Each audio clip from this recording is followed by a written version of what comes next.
रूपम सोचने लगी। अरे ऐसा क्या है इसमें जो इतना भारी है ये? उसने सोचा कि इसे खोलकर देखूं।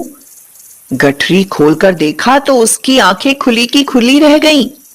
उसमें बहुत सारे गहने, पैसे, हीरे जवाहरात भरे हुए थे। उसने चारों तरफ देखा मगर दूर तक उसे कोई नहीं दिखाई दिया। वह स्त्री भी अब यहां नहीं थी। उसे पास में सिर्फ उसकी भेड़ बकरियां दिखाई दी। वह गठरी और अपने जानवरों को लेकर जल्दी ही घर वापस आ गई।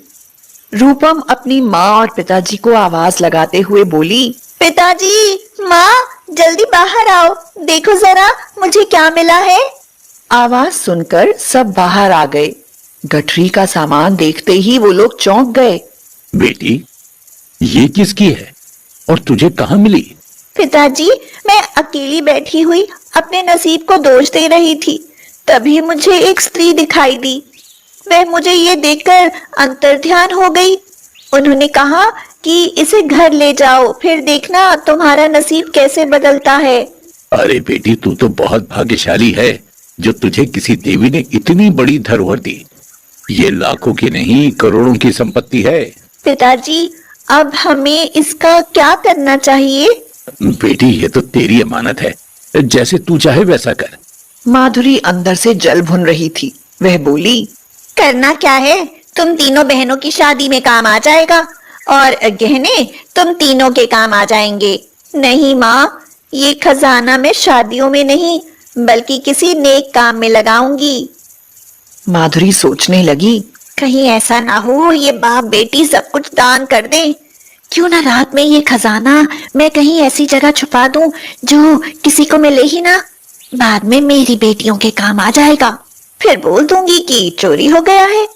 रात में जब सब सो गए, माधुरी उठी और जमीन में गड्ढा खोदकर खजाने की गठरी वहां दबा दी। ऊपर से वहां संदूक रख दिया। लेकिन जब वह वहां से चली तो माधुरी गिर पड़ी। उसे कुछ नहीं दिखाई दे रहा था। वह जोर से चिल्लाई, काजल के पापा! माधुरी की आवाज सुनकर सभी दौड़े दौड़े आए। संदीप ने बोला, क्या हुआ? माधुरी गिर कैसे गई? इस पर माधुरी घबरा कर बोली, मुझे कुछ दिखाई नहीं दे रहा है। लगता है मेरी आंखों की रोशनी चली गई। लेकिन अचानक ऐसे कैसे हो सकता है? और तुम इस कमरे में क्या कर रही थी? माधुरी सोचने लगी, मैंने रूपम के गहने और जवाहरात की गठरी चुराई है। ये उसी का नतीजा है।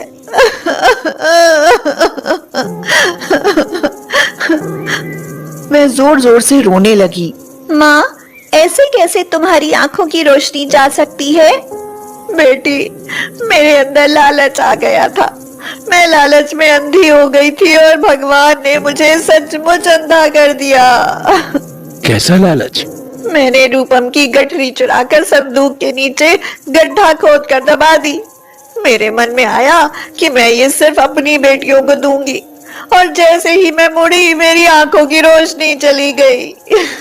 रूपम बेटी, मुझे माफ कर दो। मुझे ऐसा नहीं करना चाहिए था। माँ, आपको ऐसा नहीं करना चाहिए था। माँ, आज आपने मुझे बेटी कहा, मुझे बहुत अच्छा लगा।